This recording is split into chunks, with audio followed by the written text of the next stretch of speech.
What's up, everybody? Welcome back to the Art Channel. I'm Andrew Marlowe, artist. It's a pleasure to have you guys with us today. So I thought today we'd do something a little bit different, something we have not done before. We're going to be working on a little tiny landscape painting about the size of this. And it's a good little size canvas to just do like a little quick study. I'm not, seeking a masterpiece with this, little sketch that we're going to be doing, but it's going to be a little oil paint sketch. We will attempt to try to turn it into a finished painting. But it's going to be more like something you would do outdoors on the spot, but we're going to sort of take that technique and bring it in the art studio. I'm going to be working from a photograph that I took here around my home in Norfolk, Virginia. There's a lot of beautiful landscape photography potentials with all kinds of water and just lush greenery and all kinds of beautiful, places. And now that I'm actually mentioning taking photographs, it's always better to work from your own material within reason. Now, you're not going to always be able to do that. Sometimes you're going to just be inspired by a picture that you see on the internet, but it's better not to replicate somebody else's, copyrighted image, to a T. It's better to just kind of do your own version. So let's stop rambling here. Let's get into this landscape tutorial, not tutorial, how dare I say that? I'm not qualified to be giving tutorials. Little landscape experimental painting process we're going to be trying out here. Hope you guys will enjoy it. Again, we're working in oil paints, and let's get this video started.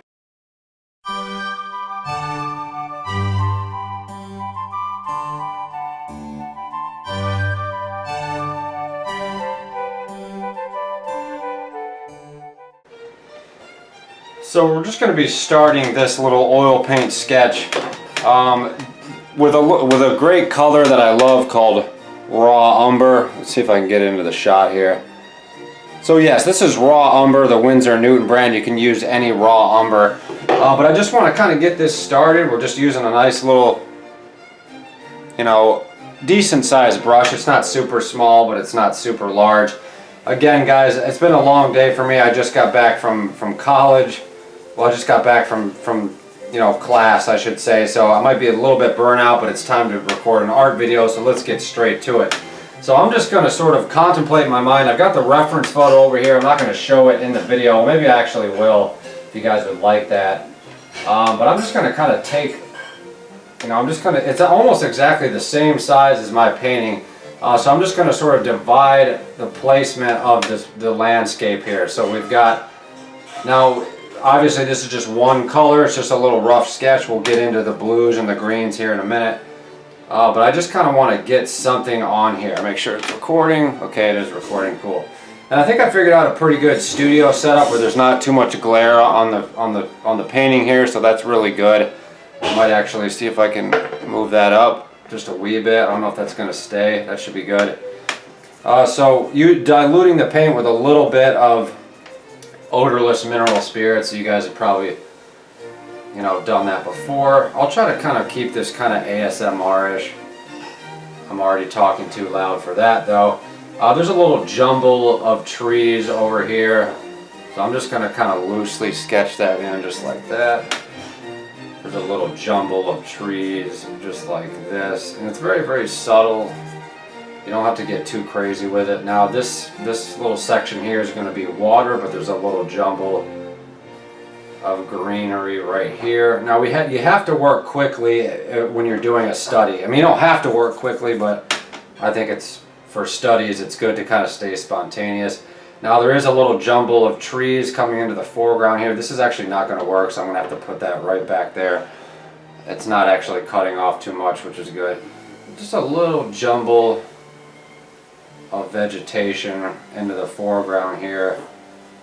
Now this will look like nonsense until it kind of starts getting underway.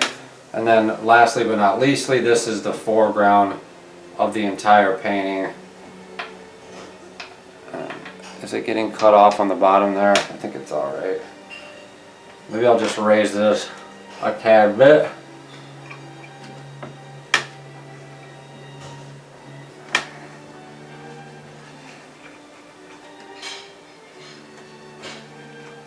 Like so. That's perfect. So this is it's a little bit thicker actually, so don't be afraid to really dig in and use this odorless mineral spirits. I see a lot of guys here on YouTube, they'll be they're not using enough paint thinner to really get their painting started, and they're, you know, you see them kind of scratching away like, you know, there's no longer any liquid, and they just kind of still scratch. But if you like to work with, you know, obviously a lot of people don't like to work with solvents for a lot of different reasons, but I quite enjoy working with solvents. Now this whole section is going to be the sky, so let's jump right in and start doing the sky. I'm going to show you guys the colors that we're using. This camera is super zoomed in. So the sky, the blues that we're going to be using for this particular landscape is just going to be these two blues here, and I don't think I actually have any other blues. You can actually make your own blues, but for this we're not going to do that. So we're using cobalt and ultramarine, I believe, cobalt blue. I think that's a nice little color to sort of get the skies started, but we're actually going to be adding some titanium white to it because I don't want to have the sky be super blue. The sky in the reference photo is relatively, so that should be enough paint to kind of get us started here. Maybe for future videos I will try to show you guys the palette so you guys can see what's going on. We're going to switch to a little brush, probably just about like this. This is a bristle brush. We're going to dip this bristle brush into the odorless mineral spirits. We're going to take a little bit of that blue just like that. You don't need a whole lot. We're going to just slowly incorporate it into the titanium white. A little bit more blue into the titanium white. And a little bit more blue. And let's see what this gives us. Now there's a lot of extra paint on the brush, which is fine, so we're just going to go right in. That's actually way too dark, so let's lighten this up with some more white. And it can be very difficult to get the right sort of saturation, the right tone for your blues, you know, for your landscapes. I'm definitely not a landscape expert. I've done very, very few landscapes, and that's actually for a couple different reasons. Is because I might actually have to tape this or something. And the funny thing about this easel is it only goes down to about here, so I would have to raise the canvas and sort of, I don't want to do all that right now, but we'll just try to make this work as best we can. If I have to hold it down with my own hand, then we'll do it. But this is pretty good. It's a little too gray. It's kind of a gray blue, but that's fine for this. We'll just kind of see where it takes us. Just a little gray blue to see where it takes us. You can always, you know, I'm not going for 100% likeness of the photograph, but I do want to try to honor it. So this is so unprofessional, but I'm just going to have to hold down this. So I'll show you guys what I'm talking about because it's actually quite frustrating. But it only goes to about there. Well, you guys can't see it, but let me show you. The easel only goes to about there as far as otherwise I would have to raise this up in order to kind of get it to, I don't know, you guys know what I'm saying. At least I hope you do.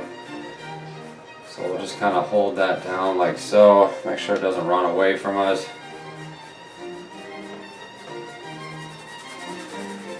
So it's almost like a grayish blue. So maybe cobalt blue is not the best, excuse me, the best color to start with. But hey, maybe it's a rainy, gloomy day. So we're just going to see where this landscape takes us. I do need some paper towels, so let's get some of those. Now what do we need to do here next? I think what we should probably do is let's break up this structure. We're going to use a little bit of sap green. That's a great color to use. It's pretty good. So we're just going to kind of put a little bit of that on the palette. I think I might actually add a little bit of this burnt umber to it, just to tone it down a little bit, so it's more of a, because I'm actually seeing some browns in the mix here on the photograph. So let's just really get into that green. I've got my brush fairly loaded, and we're just going to kind of roughly just sketch in. That's way too dark. So actually let's not add brown. Let's just kind of keep it just like this. Don't be afraid to add some texture. That's what we're doing here. I'm going to actually scoop up a little bit more. If you put too much odorless mineral, I mean for the initial sketch, you can use as much odorless mineral spirits as you prefer. But as you start building up the painting, if you start using too much of that stuff, it just makes your painting start flopping around and you can't really control it, which is probably not what anybody's going for.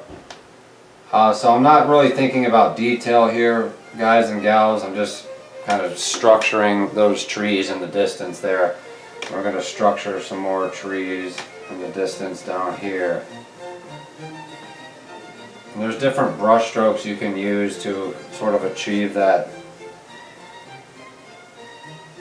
you know, tree-like effect, I guess you could say. This is a great way to just practice landscapes because you don't have to worry about a big canvas or any of that stuff. Just practicing with, you know, different compositions and different color mixtures. So I'm going to add a little bit of burnt umber to this. And that burnt umber is very, very strong. Definitely goes a long way. So yeah, that's nice and dark. And we're just gonna come in here like this.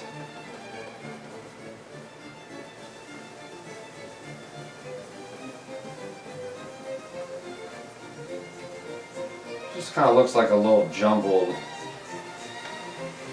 collection of leaves or what have you. You can kind of go like this or like that just to make it look more like leaves. It's important to get all the canvas covered. That's a good practice whether you're working with portraits or landscapes. So now let's push this blue down just a wee bit, just so it looks more. As you guys can see, I didn't clean my brush, so there's a little bit of green bleeding through, not a big deal at all. So hopefully by the end of this, it may not be a great painting, but maybe it'll look like a little landscape, and that's kind of what we're after. So let's jump right ahead and work on the water. We're going to try a different blue for this. We're going to be mixing ultramarine blue, which is a wonderful blue. It's an essential blue, in fact, for any painter. I think we'll try out the palette knife, the old palette knife here. I think it's actually got some old paint on it, so we're going to wipe that off with a paper towel. Let's get a little bit of titanium white into this mix and just see where this takes us. And this is kind of another sort of a dull down grayish blue, I guess you could say. I'm just going to kind of do a little bit of color checking. It's a little too dark, so let's add some more titanium white. I got a huge tube of titanium white here, which is good for what we're doing. So you can see my palette knife is full of paint. I'm going to get a little bit more titanium white, and that ultramarine is very, very opaque. At least that's the way it seems to be to me. So this looks pretty good. It might actually be a little too light because I want it. It almost looks almost exactly like that color, doesn't it? So we're going to want to darken that a little bit. So let's add a little bit of cobalt blue into this titanium. And this is not necessarily the correct way to mix colors or anything like that. This is kind of just how I'm doing it. So take it or leave it, fellas, guys and gals. I'm going to add a little bit of odorless mineral spirits just to get that paint sort of nice and flowing. And we're going to come right in here just like this. Now this color will have to be changed because it's almost the exact same color as the sky, which is not exactly what I was going for, but it actually looks pretty cool on camera, so that's good. Now there are some rules that you should consider when you're doing landscape paintings.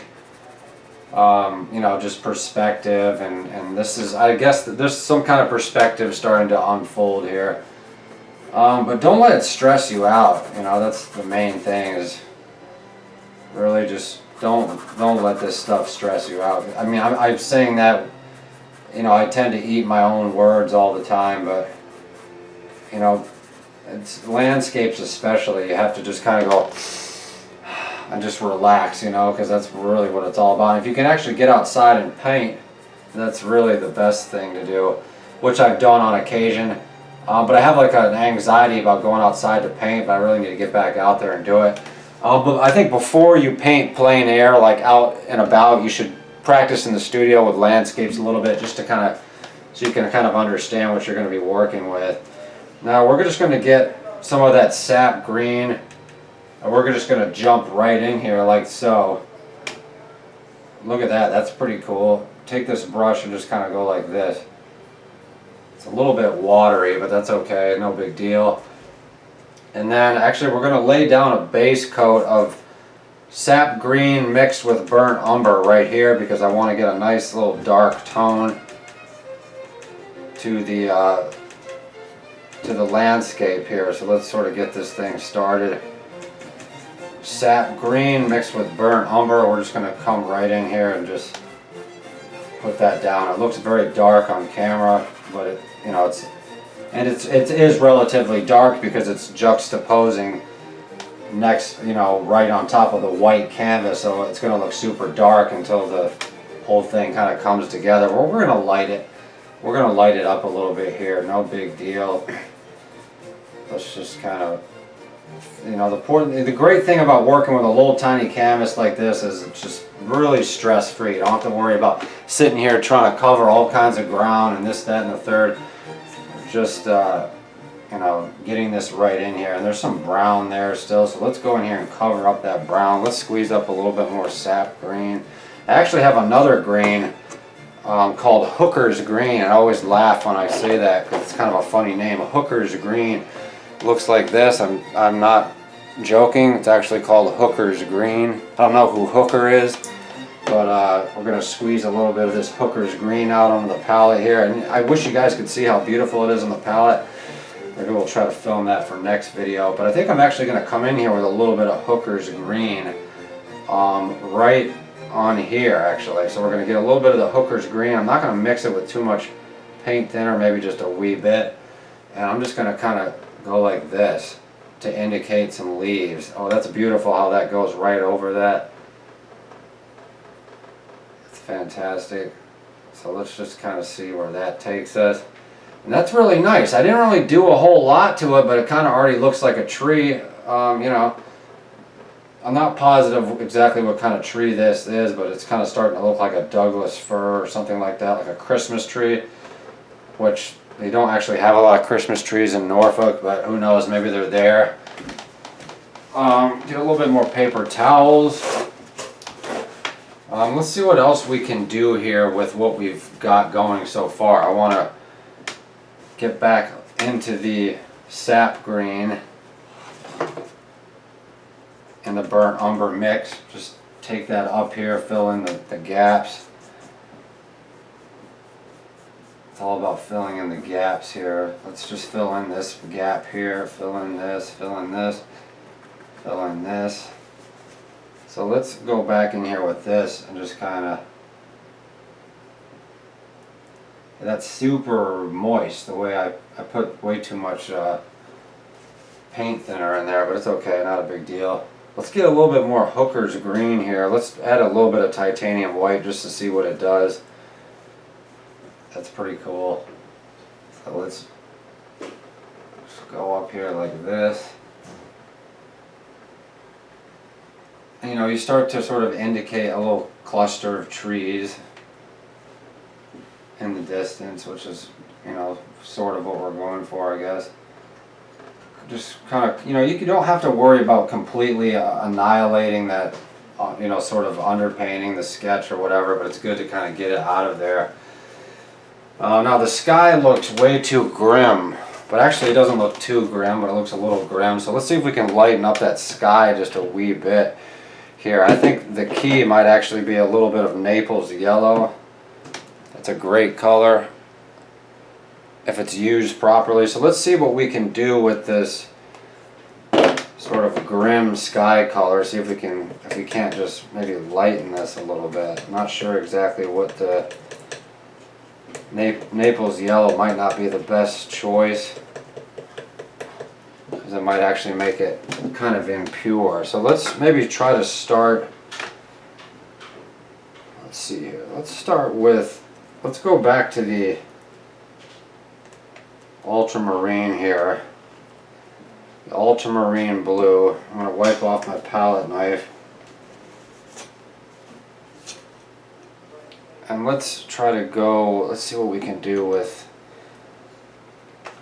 some ultramarine and titanium white. See if we can kind of save the, it's just not the blue that I'm looking for, so how do we get that blue? I'm not exactly sure actually, but I think we can figure it out. That's it's a fine line with blues. You know, if they're not mixed properly, you'll just kind of end up getting a gray, sort of like a blue gray. That's kind of what I'm getting now, which I'm not exactly pleased with. So we might just have to stick with that blue for now, unless we can, let me investigate the cobalt blue here again, see what we get. They're awfully dark blues, so we have to figure out how to kind of get them in here, how to mix them properly. Yeah, it's just looking awfully gray to me. I don't know how to, but let's just try to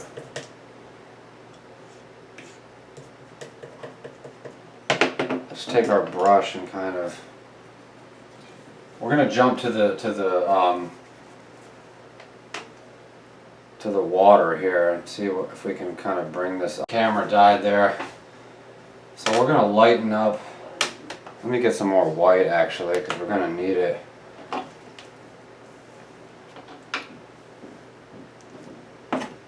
little bit of white.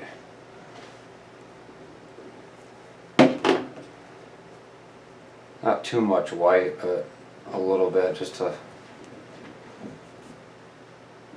lighten up this scenario here.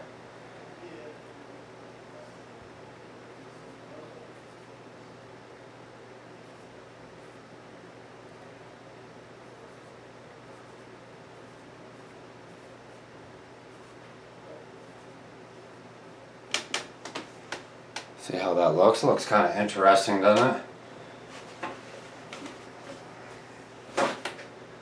So what I want to do now is, I need to just squeeze out a bunch of white, because I keep running out of white like it's going out of style here. Plenty of white. There we go. This should be enough. Got a huge glob. So I'm going to take a little bit of white and add it to the Hooker's green, which makes a really nice sort of lightish green, and which I'm going to put right down here. Make it a little bit lighter. A little bit lighter. And just kind of bring this right down here. You know, see that? Just adds a nice little contrast, makes it look like something. Or add some highlights right in here as well. You know, there's a little tree there. There's another one. And then there's actually another little sort of, how do I say, a little ravine where the land cuts out, but I'm actually not going to add it in because I think it might actually take away from what we got. Just a little contrast on those trees. See how that kind of makes that stand out a little bit. It's kind of cool. I want to add a little more definition into the distance with this dark horizon. Let's get a little bit of that Hooker's green.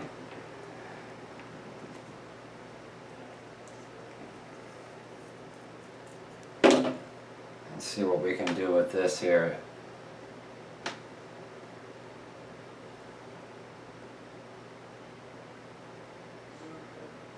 You know, it's more interesting. It makes it look a little more realistic, perhaps, if you don't just do one straight line. It's better to have like little peaks and valleys, so to speak. You know, kind of like that. You know what I mean? It makes it look a little more believable.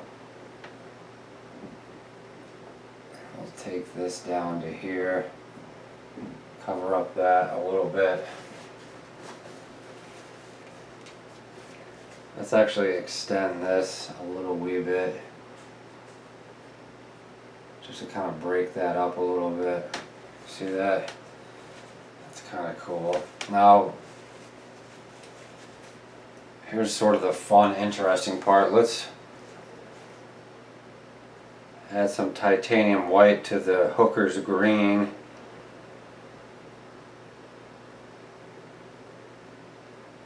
Add a little bit of mineral spirits, not too much. And we're just going to kind of start going like this, just to indicate some grassy.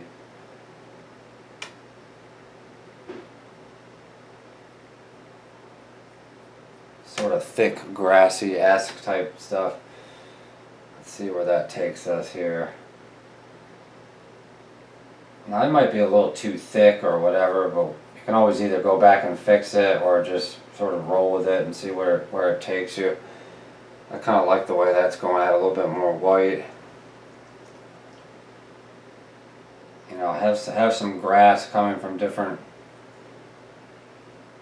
directions.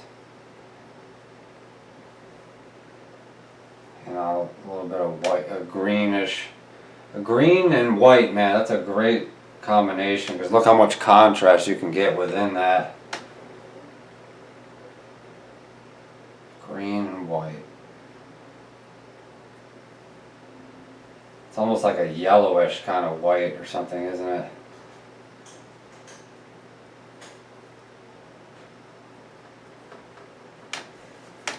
It's kind of interesting the way that's going. Let's wash that brush off. I think what we can actually also do is take some dark blue. Not too dark, but a little bit dark. A bit of dark blue.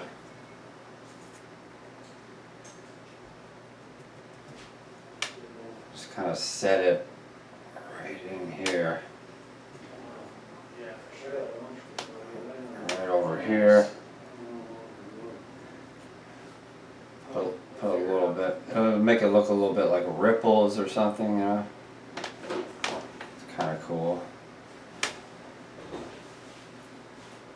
Don't make it super straight though. Make it kind of like that, yeah.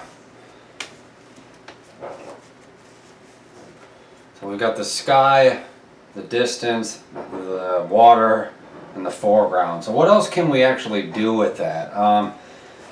Let's see here. I think there's a couple things we could potentially do. Let's get a smaller brush, like this. We'll come in here and make some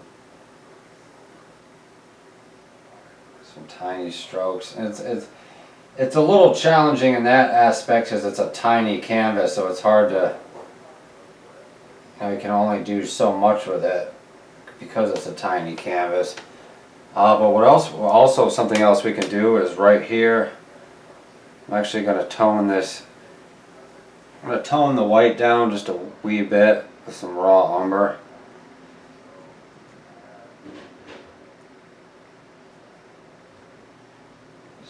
Wee bit raw umber, and then we'll add a couple little clouds here. See that? Just add a few clouds.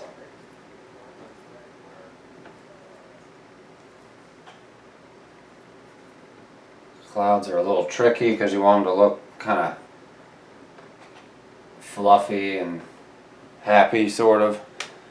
You don't want them to look phony, so it can be kind of tricky. For clouds, you know, I'm not a cloud expert, but I just kind of like to really just soak my brush with that white and just kind of little motions like that. I always think of the clouds from the video game Monkey Island. Super cozy. Look like whipped cream or something. I'm not doing as good as Monkey Island by any means, but you can always try. So that looks kind of decent. See what else we can do here. We can add some highlights to the water here.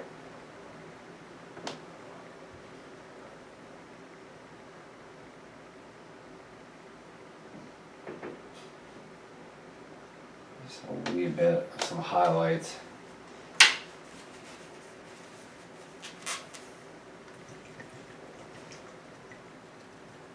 I think we might actually try one more thing.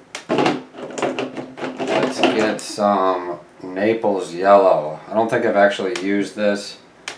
It's kind of similar to, well actually yeah, we have used this, but this is a slightly different shade. Naples yellow. For some reason I thought it was a different color. This is Naples yellow hue. I'm not sure what the difference is there. We're going to put a little Naples. Let's tone the Naples yellow hue down a little bit with some blue. Why not? Let's just see what it does here. I probably got more on my brush than I need here, but I'm going to make a nice little Naples yellow colored sun right here. Or maybe we'll stick it right here.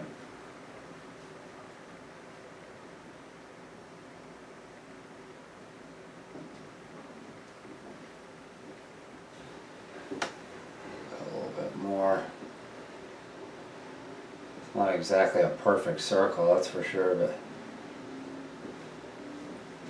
actually pretty decent. It's a nice little cool yellow, sort of. I kind of like the way that looks.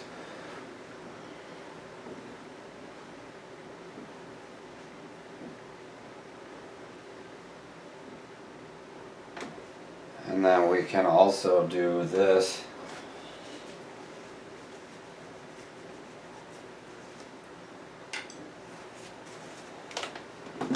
Do have a nice interesting orange here, but we'll probably end up toning it down.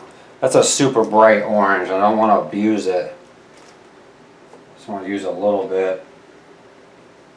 And then we can tone it down with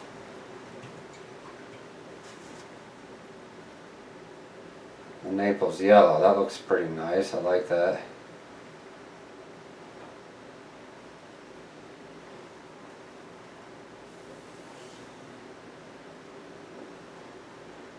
We got a little bit of orange mixed with Naples yellow. We're just going to kind of, it's a nice like almost pinkish violet sort of color.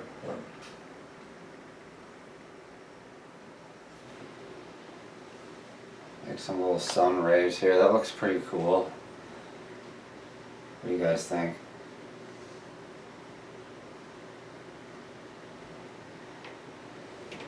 Looks rather nice. Maybe we'll add a little bit of a, let's make it, almost looks like a sunflower or something.